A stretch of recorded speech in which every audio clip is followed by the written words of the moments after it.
दोस्तों, तो अभी आपने ओलंपिक की एक झलकियां देखी।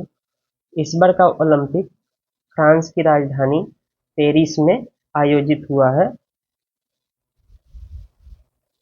के लिए एक फोटो लगाया है पेरिस 2024 ओलंपिक गेम्स का।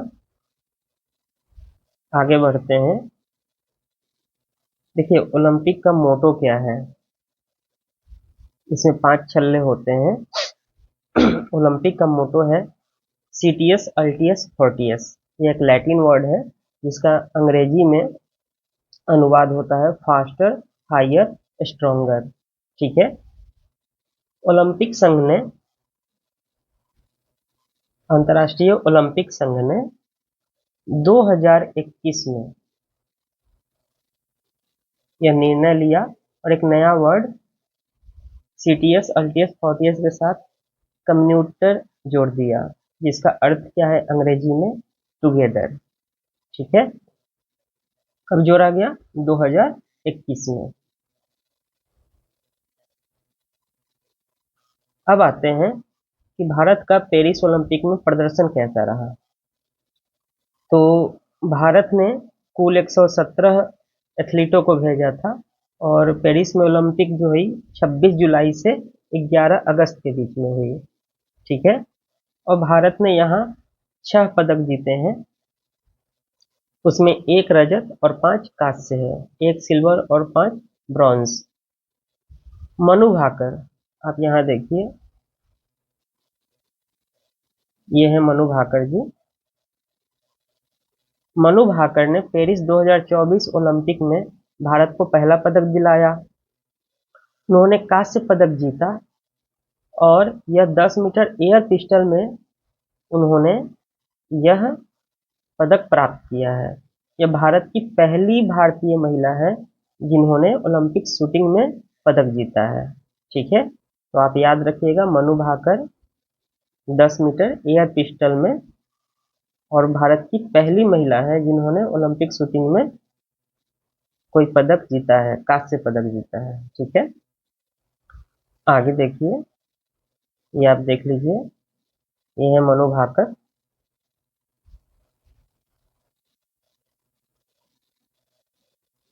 अब ये देखिए, मनु भाकर ने सर्वजोत सिंह के साथ मिलकर मिश्रित टीम 10 मीटर एयर पिस्टल कांस्य पदक भी जीता। तो मनु भाकर ने फीमेल में अकेले सिंगल में भी कांस्य पदक जीता और मिश्रित टीम में भी कांस्य पदक जीता है।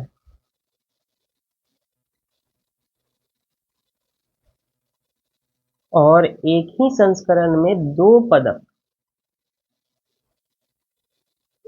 एक ही संस्करण में 2 पदक जीतने वाली पहली भारतीय बनकर इतिहास उन्होंने रच दिया। सर्वजोत और ये है मनु भाकर। अब आगे बढ़ते हैं। ये देखिए, ये है स्वप्निल कुशाले। स्वप्निल कुशाले ने तीसरा पदक दिलाया था हमें। ठीक है। स्वप्निल कुशाले ने तीसरा पदक दिलाया था हमें।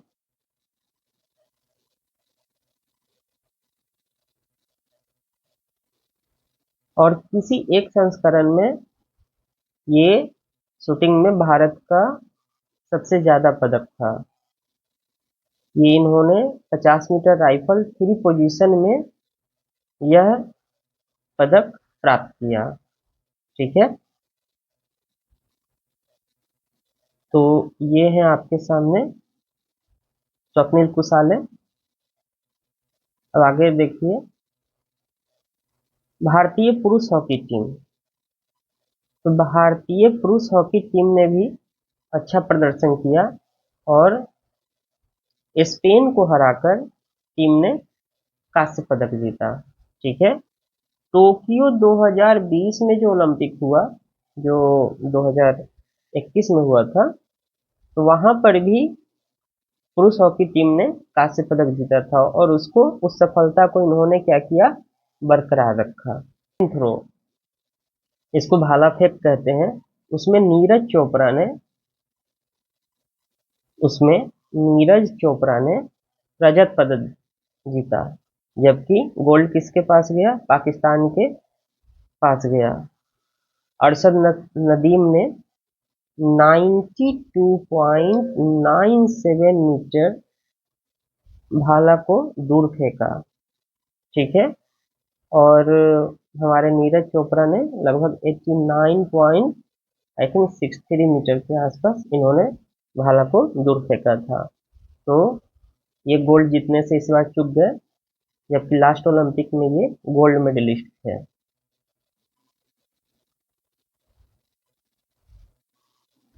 अब नेक्स्ट देखिए, अमन सेहरावत।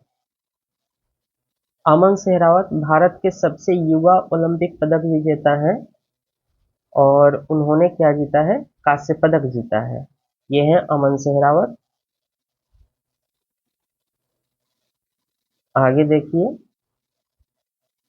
ये देखिए, ये मैंने इसलिए लगाया है कि मैं आपको दिखाना ये चाह रहा था। ये है विग्नेश, ये है विनेश फोगाट, ठीक है। ये कौन है? विनेश फोगाट। और विनेश फोगाट ने अपने फर्स्ट राउंड में ही, ये जापान की कुश्ती चैंपियन है, ये जापान की प्रतिभागी हैं, इनका नाम है सुसाकी। क्या नाम है? सुसाकी। अब तक ये हारी नहीं थी, जब से ये प्रतियोगिता कर रही हैं अब तक ये हारी नहीं थी। मैंने मैच देखा था, इनका रिकॉर्ड था 82-0 का, जिसको विनेश फोगाट ने तोड़ दिया और ये सुसाकी को हराने में सफल रही थी।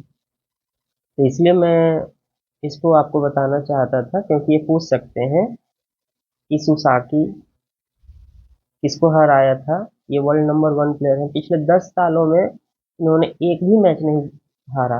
और आप जानकर हैरान होंगे कि लास्ट ओलंपिक में बिना कोई पॉइंट गंवाए इन्होंने गोल्ड मेडल जीता था,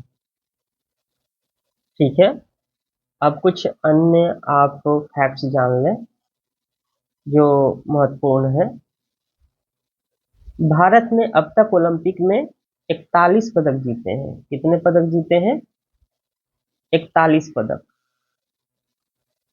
भारत जो है आजादी के पहले से, मतलब 1900 में भी पेरिस ओलंपिक हुआ था, उस समय से पार्टिसिपेट कर रहा है। उस समय प्रिचर्ड नॉर्मन प्रिचर्ड ने 2 रजत पदक जीता था, दोहरे रजत पदक, 2 रजत पदक जीता था और भारत का खाता ओलंपिक में खोला था। इन दोनों को मिला दिया जाए तो टोटल हमने अब तक कितना जीता है? 41 पदक, ठीक है। आजादी के बाद स्वतंत्र भारत में केडी जादव ने हेलसिंकी 1952 में कुश्ती में ही, किस प्रतियोगिता में? कुश्ती में क्या जीता है? कांस्य पदक। तो केडी जादव स्वतंत्र भारत के पहले एथलीट हुए जिन्होंने व्यक्तिगत प्रतियोगिता में कांस्य पदक जीता है, तो इसको याद रखेंगे।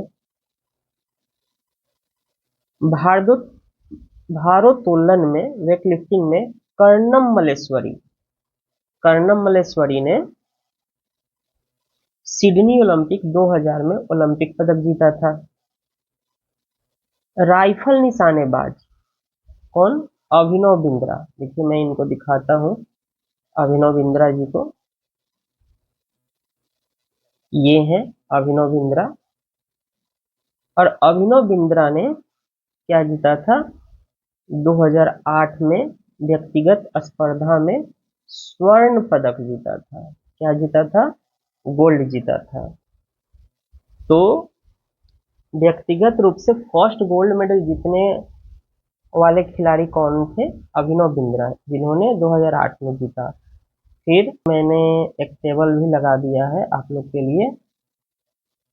यहाँ है मनु भाकर, जिन्होंने महिलाओं की 10 मीटर एयर पिस्टल, जिसको शूटिंग कहते हैं, शूटिंग प्रतियोगिता में पिस्टल मीन्स कांस्य, याद रखिएगा, कांस्य पदक। कांस्य जीता है। मनु भाकर और सर्वजोत ने मिश्रित टीम 10 मीटर एयर पिस्टल में ये कांस्य जीता है। स्वप्निल कुसाले, इन्होंने पुरुषों की 50 मीटर राइफल 3 पोजीशन में कांस्य जीता है। ठीक है। टीम इंडिया हॉकी प्रतिस्पर्धा में भी कांस्य जीती है। नीरज चोपड़ा, जिन्होंने जेवलिन थ्रो, जिसको भाला फेंक बोलते हैं, यहाँ पर व्यायाम लिखा हुआ है एथलेटिक्स को, तो चांदी जीता है। अमन सहरावत, पुरुष फ्री स्टाइल, कितना किलोग्राम? 57 किलोग्राम। विनेश फोगाट कितने केजी में पार्टिसिपेट कर रही थी? वो था 50 केजी में पार्टिसिपेट कर रही थी। ठीक है। तो 57 किलो में भी इन्होंने भी कांस्य जीता है। ठीक है। पुरुष हॉकी में अभी तक 8 स्वर्ण पदक सहित टोटल 13 पदक जीते हैं। ठीक है। जबकि कुश्ती ने 8 पदक के साथ दूसरा स्थान है। मतलब हमने हॉकी में अब तक टोटल 13 पदक जीते हैं, जिसमें 8 हमारा स्वर्ण रहा है, और कुश्ती में भी हमने 8 पदक के साथ यह दूसरे स्थान पर खेल है। ठीक है। अब हम चलते हैं आगे। देखिए, ये मैं दिखाना चाह रहा हूँ कि मेंस पॉइंट ऑफ व्यू से कि भारत का जो है इतना जो प्रदर्शन रहा है, ठीक है, मतलब सराहनीय तो नहीं कह सकते। तो हम देखना चाहते हैं कि मतलब क्या चुनौतियां फेस कर रहा है भारत। तो आइए कुछ जानने का प्रयास करते हैं। पहला, खेलों में कम निवेश। भारत सरकार जो है यहाँ पर खेलों में कम निवेश करती है। भारत ने कभी भी राष्ट्रीय प्रशिक्षण कार्यक्रम में पारंपरिक ओलंपिक शक्ति किसको बोलेंगे? अमेरिका, चीन, सोवियत संघ मतलब यूएसएसआर की तरह संसाधन को निवेश नहीं किया है। ठीक है। और देखिए, यह एक सॉफ्ट पावर के रूप में भी कार्य करता है। इसीलिए अमेरिका, चीन और यूएसएसआर अभी अब ने जैसे देशों के लिए खेल उनकी नवजात राष्ट्रीय पहचान तथा वैश्विक मान्यता और गौरव का हिस्सा है। तो आप ध्यान रखिए कि क्यों निवेश करना है। अगर आप गेम में सुपर पावर बनते हैं तो उसका फायदा क्या होगा? एक तो आपका नेशनल आइडेंटिटी बढ़ेगा, कॉम्पिटिटिव हो जाएंगे, वैश्विक मान्यता मिलेगा और प्राइड, ये महत्वपूर्ण चीज है। खेलों में कम निवेश के कारण लोगों के पास खेल सुविधा तक पहुंच का अभाव होता है। जैसे कि ऐसे समझिए, जैसे भारत में 1.4 बिलियन की जनसंख्या है। ठीक है। इसमें लगभग 1.39 बिलियन लोग ऐसे होंगे जो जिनके पास खेल सुविधा का अभाव है, मतलब वहां तक वो पहुंच नहीं सकते हैं। ठीक है। इसका मतलब ये हुआ। ओलंपिक प्रतियोगिता में भागीदारी। अब देखिए, टोटल खेल जो होता है इस बार 2024 में, वो था 32 प्रकार के खेल। हमने पार्टिसिपेट कितने में किया? 16 में। जबकि चीन जैसे देश 30 खेलों में भागीदारी किया। तो स्वाभाविक है कि वो ज्यादा पदक जीतने के काबिल होंगे। जनसंख्या, इसका मतलब कि 16 खेलों में हमने भागीदारी की, अर्थात हम उसमें क्वालिफाई अदर खेलों में नहीं कर पा रहे हैं। ठीक है। तो ये एक चुनौती है। अब जैसे मैंने यहाँ दिखाया है जनसंख्या और प्रतिभागी अनुपात। तो भारत जनसंख्या 1.4 बिलियन, खिलाड़ी 117। जापान को देखिए, यहाँ 1.4 बिलियन की जनसंख्या है, जबकि जापान में कितना है? 12.5 करोड़ की जनसंख्या, और खिलाड़ी कितने भेजे जा रहे हैं? 400 से अधिक। तो हम क्या है? स्पोर्टिंग कंट्री नहीं है। यूएसए को देखिए, यहाँ 33 करोड़ की जनसंख्या है, ये हमसे 1/4 से भी कम जनसंख्या है। और इसका तो स्थिति आप और भी देख लें, जापान का। और इन्होंने खिलाड़ी और स्टाफ मिला के लगभग 600 लोगों को भेजा।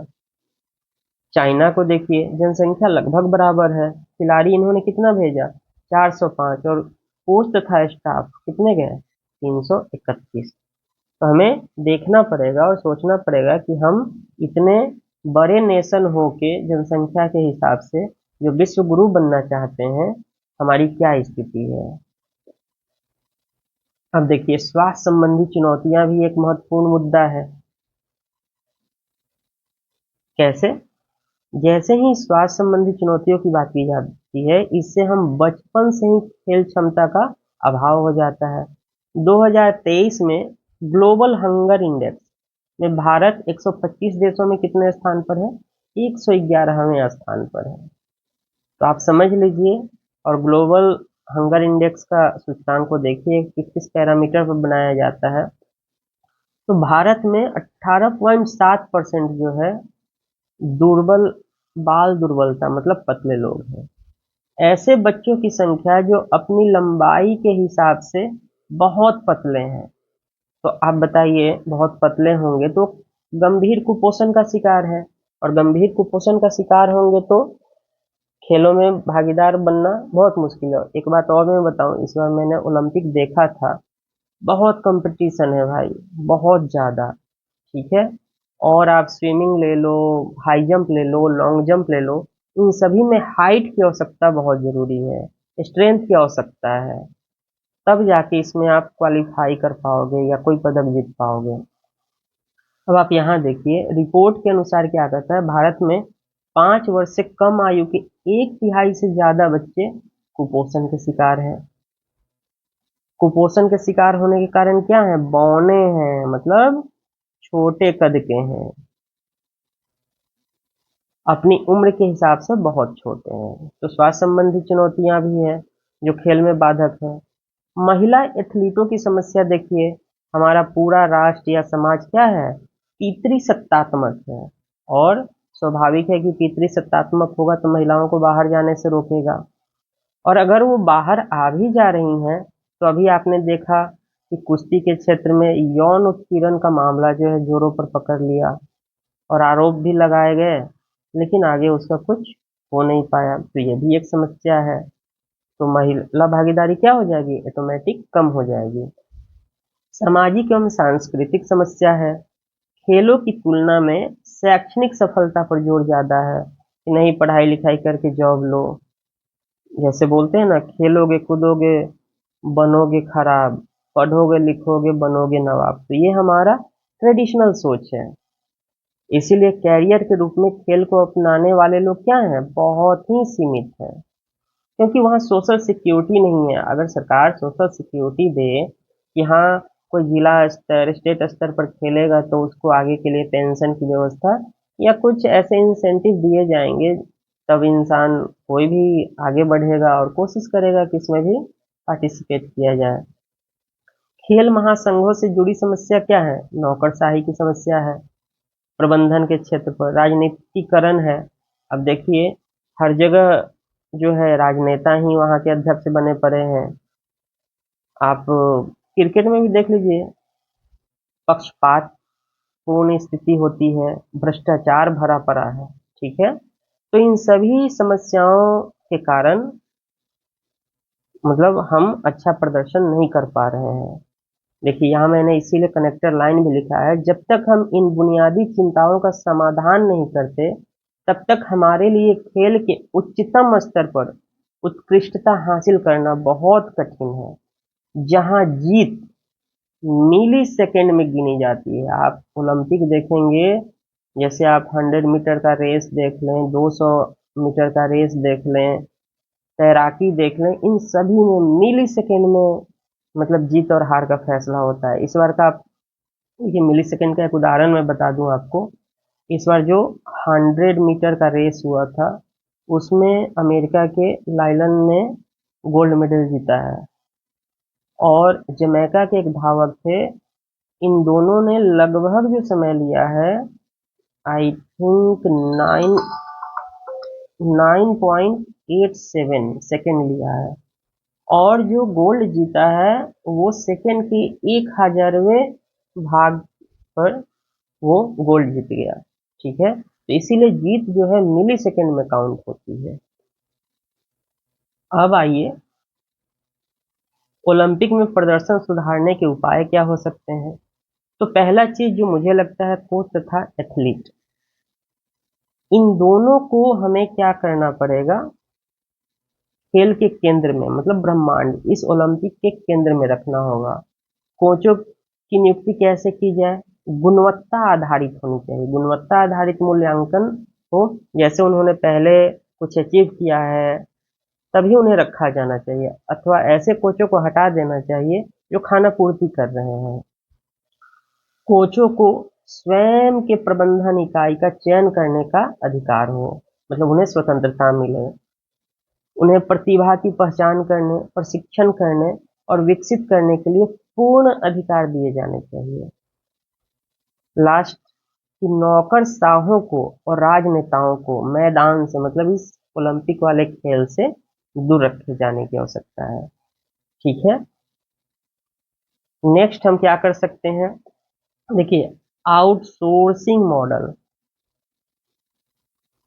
आउटसोर्सिंग मॉडल, सह विकल्प और आउटसोर्सिंग, निजी अकादमी और क्लबों पर आधारित सह विकल्प और आउटसोर्सिंग मॉडल।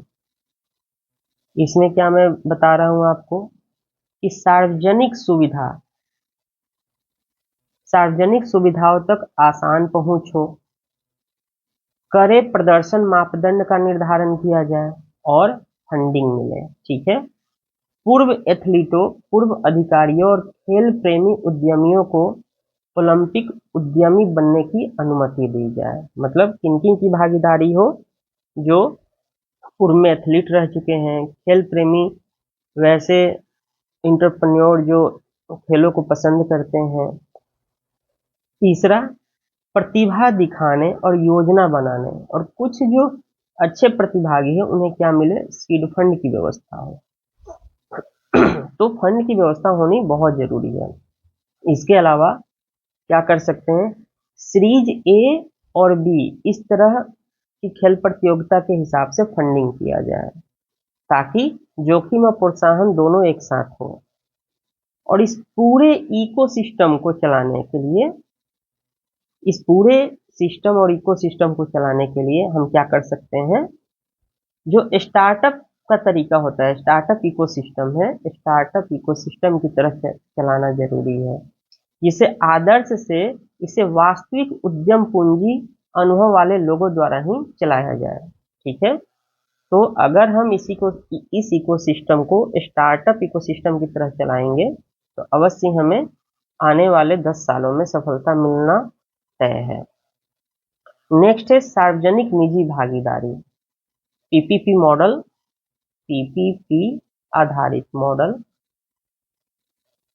ठीक है, इस तरह की भागीदारी से हम क्या कर सकते हैं, स्टेडियम का निर्माण, नए इंफ्रास्ट्रक्चर का निर्माण, और पूरे देश में किया जाने की आवश्यकता है। इस तरीके से हम उच्च क्षमता वाले एथलीटों को प्रोत्साहित करने के साथ उनकी पहचान करने के लिए देश भर में क्या करा सकते हैं, स्थानीय टूर्नामेंटों का आयोजन करा सकते हैं। ठीक है, स्थानीय टूर्नामेंट का आयोजन हम अर्ध व्यावसायिक आधार पर पेशेवर रूप से हम करा सकते हैं। तो पहला चीज, हमें स्टेडियम बनाना चाहिए, न्यू इंफ्रास्ट्रक्चर मतलब बुनियादी अवसंरचना का विकास किया जाए। फिर एथलीटों की पहचान करने के लिए हम स्थानीय टूर्नामेंट आयोजित करें और पूरे देश से खोज निकालें। देखिए, एक चीज यहाँ पर बहुत ये सही है, जैसे आप देखिए, खनन कंपनियां जो होती हैं, ठीक है, माइनिंग जो करती हैं, वो बेसिकली हमारा खनन क्षेत्र कहाँ है, आदिवासी क्षेत्र। तो अभी तक हमने आदिवासी क्षेत्र एथलेटिक प्रतिभागियों का अब तक चुनाव सही ढंग से नहीं किया है। तो ये खनन कंपनियां क्या कर सकती हैं, निजी तौर पर खेल स्कूल स्थापित कर सकती हैं और उन्हें कम उम्र से ही प्रशिक्षण की व्यवस्था की जा सकती है, उनको हम एथलीट बना सकते हैं। तो जो आदिवासी क्षेत्र है वहां पर कौन सी कंपनी काम कर ले, खनन कंपनी। जैसे शिपिंग मछली पकड़ना और अपतटीय ड्रिलिंग कंपनियां इसको कर सकती है, तैराकी पर फोकस कर सकती है। तो तैराकों का विकास कौन कर ले? जो शिपिंग कंपनियां हैं, मछली पकड़ने वाली या अपतटीय ड्रिलिंग कंपनियां। ठीक है। इसी प्रकार अगर हम ऑटोमोटिव और टेलीकॉम सेक्टर की कंपनियां ट्रैक एक्सपोर्ट्स को टारगेट कर सकती हैं। ऑटोमोटिव और टेलीकॉम कंपनियां ट्रैक एक्सपोर्ट्स को टारगेट करें तो हम अलग अलग क्षेत्रों में अलग अलग कंपनियों के द्वारा अलग अलग खेलों का विकास या उस पर फोकस बनाकर प्रतिभागियों को सही मार्गदर्शन दे सकते हैं ताकि वो आने वाले ओलंपिक खेलों में अच्छा प्रदर्शन कर सके। ठीक है। सरकारी तंत्र, देखिए सरकार भी क्या कर सकती है, सरकार का कई विंग्स है, जैसे सेना है, अर्धसैनिक बल है, पुलिस है, रेलवे है। ये भी क्या कर सकते हैं, देश में ओलंपिक पदक लाने के लिए शीर्ष स्तर से लेकर एथलीटों तक एक पूरी नई प्रोत्साहन प्रणाली प्रदान की जा सकती है। जैसे यहाँ भी खेलों का आयोजन किया जा सकता है। यहाँ से भी जो अच्छा प्रदर्शन करते हैं उन्हें भी हम ओलंपिक में भेज सकते हैं। जैसे राज्यवर्धन सिंह राठौर, वो भी सेना में थे। सक्षम बुनियादी ढांचे का समर्थन करने के लिए पर्याप्त रूप से धन आवंटित करना आवश्यक है। उसके अलावा नेशनल स्पोर्ट्स यूनिवर्सिटी की स्थापना की जाए और नई शिक्षा नीति में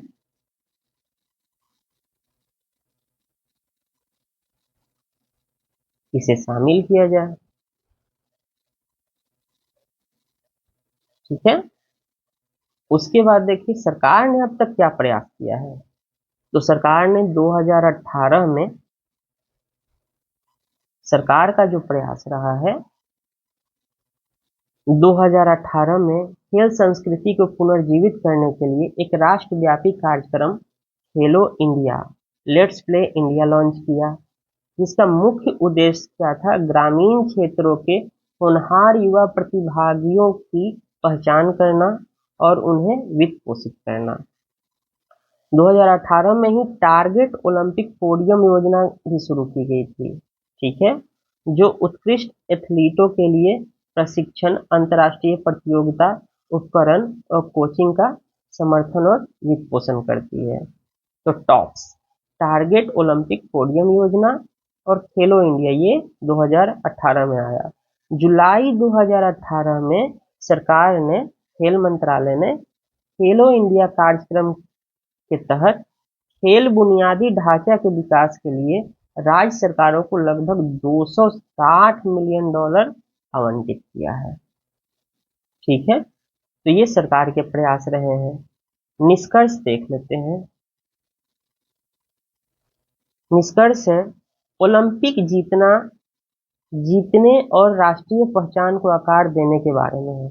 ओलंपिक जीतना क्या है, जीतने और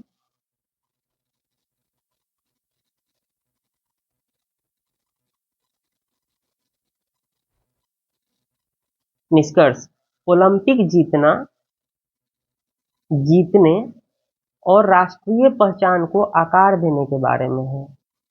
उतना ही यह मानव इच्छा शक्ति की जीत को प्रदर्शित करने का पृथ्वी पर सबसे बड़ा मंच है। खत्म करते हैं।